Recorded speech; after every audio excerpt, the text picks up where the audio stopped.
Hello. It's coming up Thanksgiving. I hope y'all are ready, because after Thanksgiving will be Christmas. But anyway, just popping on here to say hi and see how everyone's doing, and to give you an update. I had multiple doctor's visits this week. Monday, I had my endocrinologist and my primary.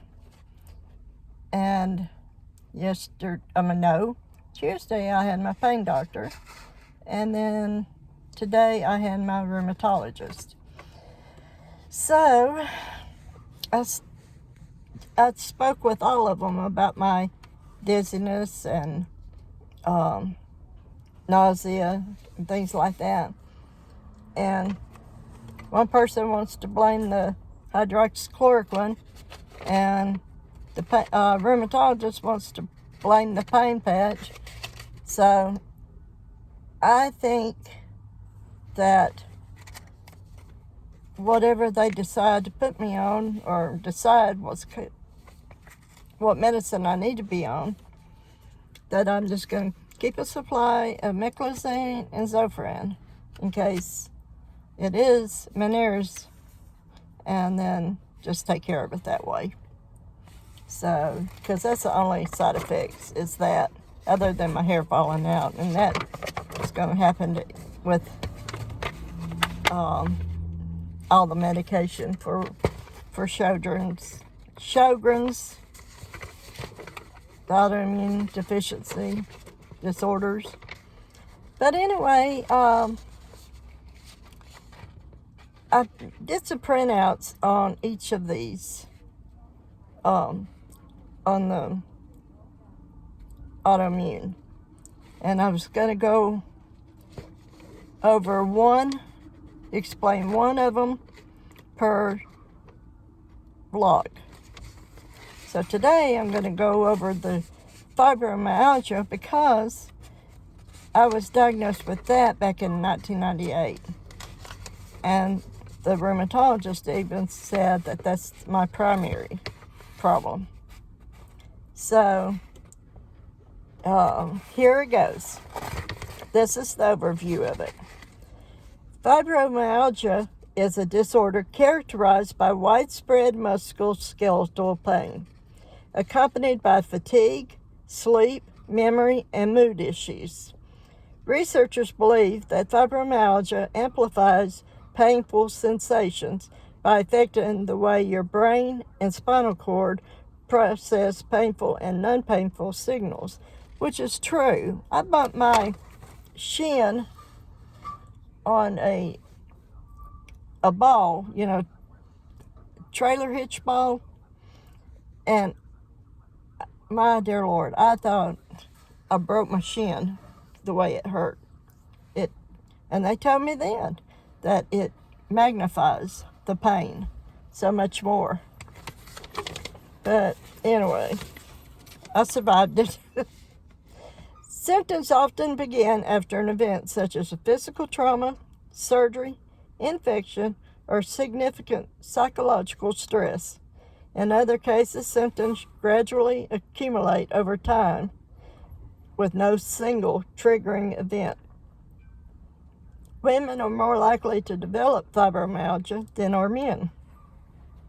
Many people who have fibromyalgia also have tension headaches, TMJ disorders, irritable bowel syndrome, anxiety, and depression. While there is no cure for fibromyalgia, a variety of medications can help control symptoms. Exercise, relaxation, and stress reduction measure also may help, which I joined the gym again. So, trying to walk on the treadmill and all that. And the hot tub. So, symptoms. The primary symptoms of fibromyalgia include widespread pain. The pain associated with fibromyalgia often is described as a constant dull ache that has lasted for at least 3 months. to be considered widespread, the pain must occur on both sides of your body and above and below your waist. Fatigue.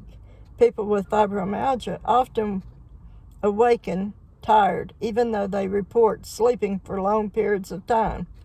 Sleep is often disrupted by pain, and many patients with fibromyalgia have other sleep disorders such as restless leg syndrome and sleep apnea. Cognitive difficulties. A symptom commonly referred to as fibrofog impairs the ability to focus, pay attention, and concentrate on mental tasks. Okay, what I was doing when I first realized I had it was I could not work on a conveyor belt line without getting sick. I hurt my, I stayed, even then I stayed dizzy. Now that I'm talking about this, it's all coming back. But, if I went down, tried to look, turn my head real quick to look side to side to see if any cars were coming, I would get sick. So yeah, that's where it all stems from, I do believe.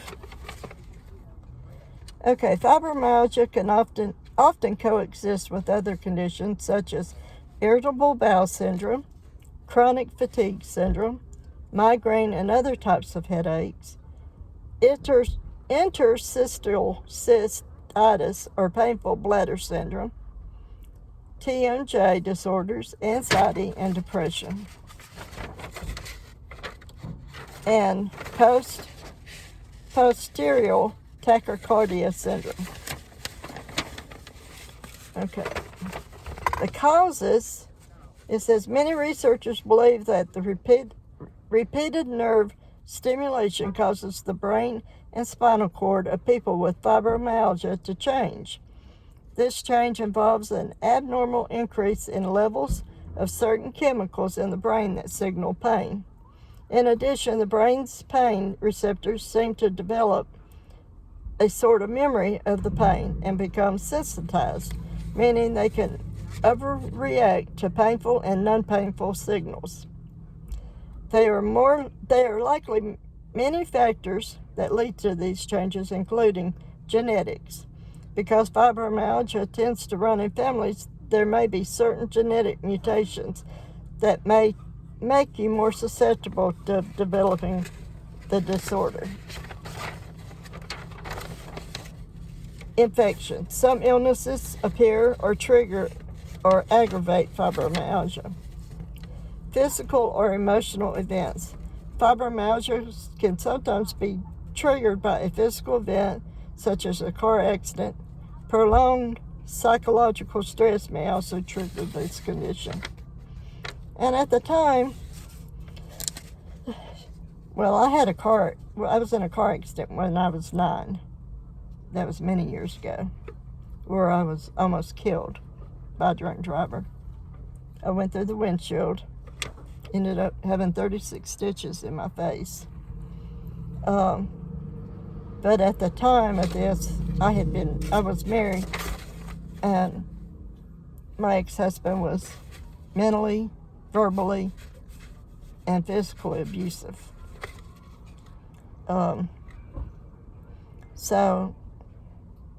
And there was times where I had fallen and hit my head, the back of my head.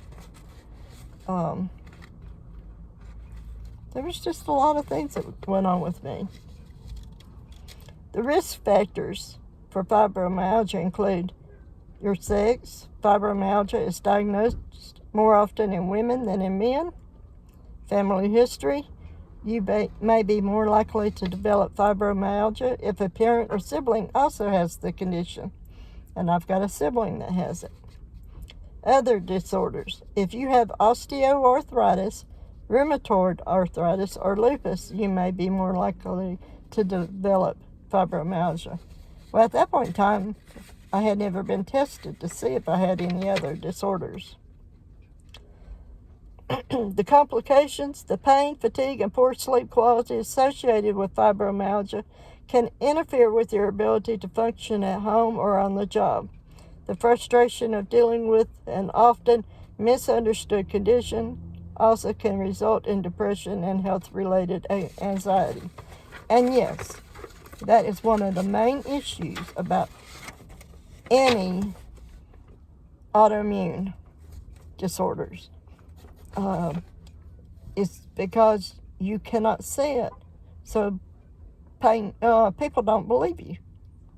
You know, they think you're lazy, that you're just making things up. And you're not. There's something going on in your body.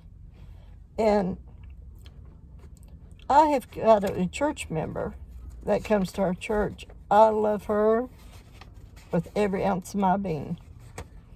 She's sweet as gold. She'd do anything for you. She's tiny, tiny, tiny, tiny. But boy, when she hugs you, it's like being hugged by a bear. She has got a grip on her. And I have to say, when you hug me, don't hug me tight. Just, because I'm in pain. So she understands. But she's, like I said, she's sweet. But anyway, the next vlog, I'll go over the Sjogren's, about that disorder. But next week should be a better week where I don't have to go too many places. And Lord, or Jacob and I are thankful for that. So I want y'all to have a great day. And I've got 2 prayer requests that I need y'all to pray for. A young man named Remy that lives in the same town we live in. He's got cancer, and he's not expected to make it very long. So, and there is a lady, no, I got 3 requests. There is a lady that lives in California that's got a YouTube channel. Her name is Jenny Apple. And she was diagnosed with non-smoker lung cancer. And she's not been given very long to live.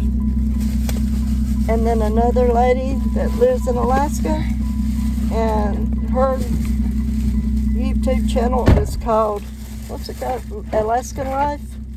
This Alaskan Life? This Alaskan Life. She's expecting twins. She had to have surgery to try, she's got the twin-to-twin transfusion, and they had to go in there and get rid, or separate some of the arteries or veins or whatever, so one wouldn't get too much of the amniotic fluid, and the other one would get more. So, but they're not expecting the twins to make it. So, y'all just pray for them. So, but anyway, you have a great day, and talk to you later. Bye-bye.